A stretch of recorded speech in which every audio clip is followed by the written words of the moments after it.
In the Shackman case, the judge decided there were at least 20,000 patronage workers. Linda Prey's testimony in the case said there were 35,000. I can't quite parse the difference, but somewhere between the 20 and the 35, I think, is true. That's about 10 precinct captains per precinct at the time. There were only 3,500 precincts then in Chicago, 5,000 in the county. So I think today there are probably at least 5,000 patronage workers, certainly not as many as 10,000, based on what I can tell from the evidence from the Swords trial and just observation and things where patronage has been thrown out in one government or another that's local.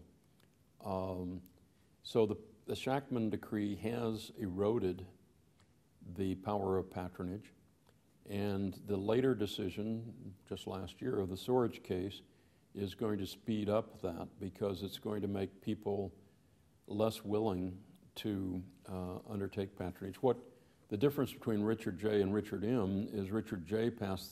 he first of all approved all the patronage jobs, but if you were the ward committeeman of the 40th ward and you said, okay, I want Joe Smith to be clerk of the court in so-and-so's court, or I want him to work in streets and sanitation as a file clerk, that would go to Daley's patronage officer, and those changed over the years, but whoever the patronage officer was, and patronage officer would present to, I understand, of course, again, I was not in those meetings personally, he would present, okay, the 40th ward wants such and such a job, but so does the 3rd ward, and Daley would make the decision, okay, they got the best vote last time in the 40th ward, we'll give the 40th ward this job, but they're doing pretty well in the 3rd, we'll give a later job to the 3rd ward. So he approved every single patronage worker, but it was passed through the ward committeeman and the machine. Richard M. Daley created his own organizations, basically along racial and ethnic lines, the Hispanic Democratic Organization and whatever it is, the Council of Good Government or whatever the front group was in the white area and the Asian area and the black area and so forth. Each of those got the patronage jobs. That's very different, and we haven't talked much about Richard M. Daley, but the machine turned on Richard M. Daley, and so he no longer trusted them with the patronage jobs. So the patronage is now handed out differently, but it's still patronage, but it's just a lot less of it. How important in all this was the fact that Richard J. Daley was also the chairman of the Democratic Party? It was very central. He had promised the committeeman and the public, but particularly the committeeman, that if he was elected mayor, he would give up the role of Central Committee. He'd become head of the Central Committee in '53, became mayor in '55. He kept both jobs, and that gave him more power because he not only controlled patronage on the government side, he also controlled nominations. If you wanted to be judge, it had to be the Central Committee that approved the nomination, and Daley could control that. And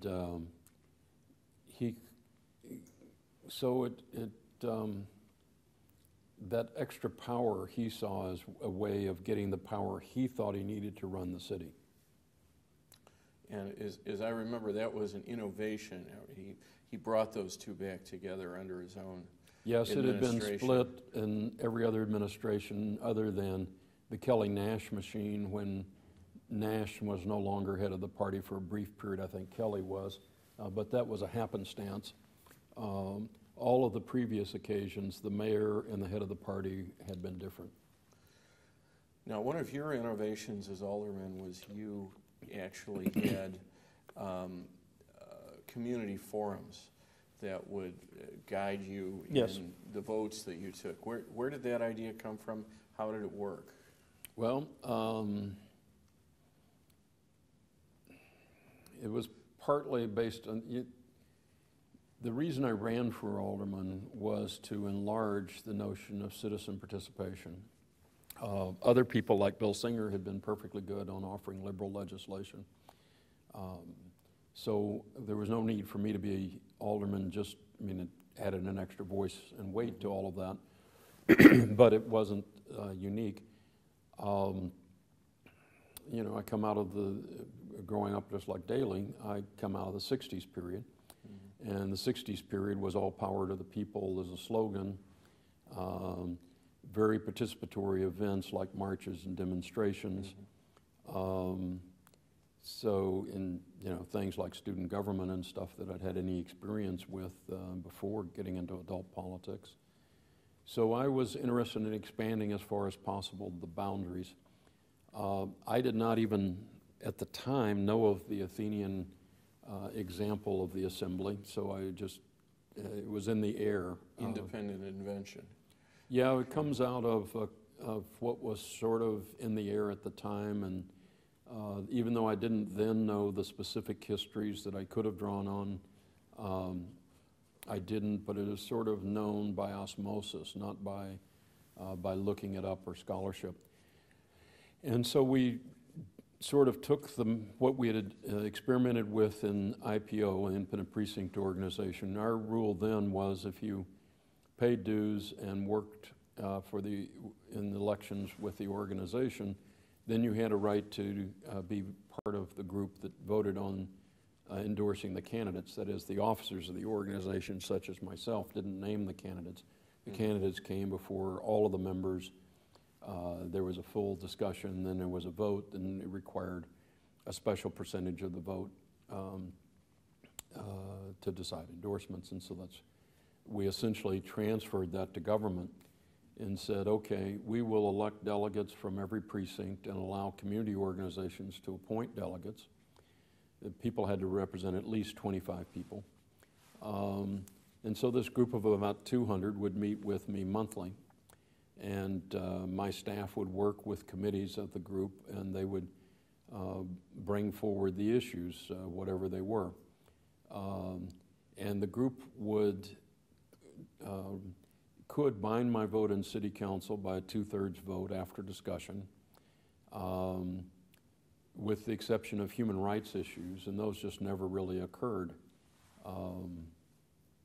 And sometimes events would come up in the council and I wouldn't be a ward assembly meeting in time, but most issues in the city would percolate for a little while before they came to a vote. And I never had any, it was my job to explain what was going on. It was our job as a staff in Alderman's office to make sure everybody had all the information.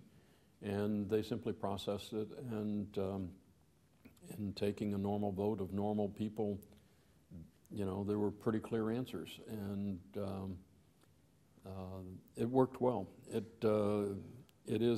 I tried to enshrine it in legislation, and when I put it before the city council, an ordinance for neighborhood government, including community zoning boards and traffic review commissions and so forth, the city council voted it down 44-4. Did you ever have an instance where you felt your group was going in one direction, but you wanted to come out the other way? I heard the word bind there, which is yes. a strong verb for an elected leader. Yeah, no, I would actually do whatever they said. I think it'd be more accurate to say they often came up with solutions or proposals I hadn't thought of about the issue. And I did write about it at the time. The only time there was ever really an odd conflict was with the community zoning board more than the ward assembly, and that was on an issue where they wanted to have a women's rehabilitation center at the corner of Ashland and Diversey. And the community was afraid, well, the guys that are their boyfriends will be there, this will be a drug hangout. We don't want it, and it is the very conservative German section of the neighborhood, is the most conservative section. And eventually it was divided, and finally the proposal was withdrawn, but I won all the other zoning cases, including downzoning the lakefront, which was a huge issue because it meant people couldn't build high-rises anymore in our community. And we were at the density of Tokyo. We didn't want to become more dense on the lakefront. And all of those issues, as long as we worked through the community process and they had a full hearing, we carried the day, whether it was a zoning board of appeals or the city council ordinance on zoning or whatever. With the one exception, I remember the Women's Rehab Center did not go in, even though I think it was the better choice. That it should have gone in and on the merits of it, and it would have been safe.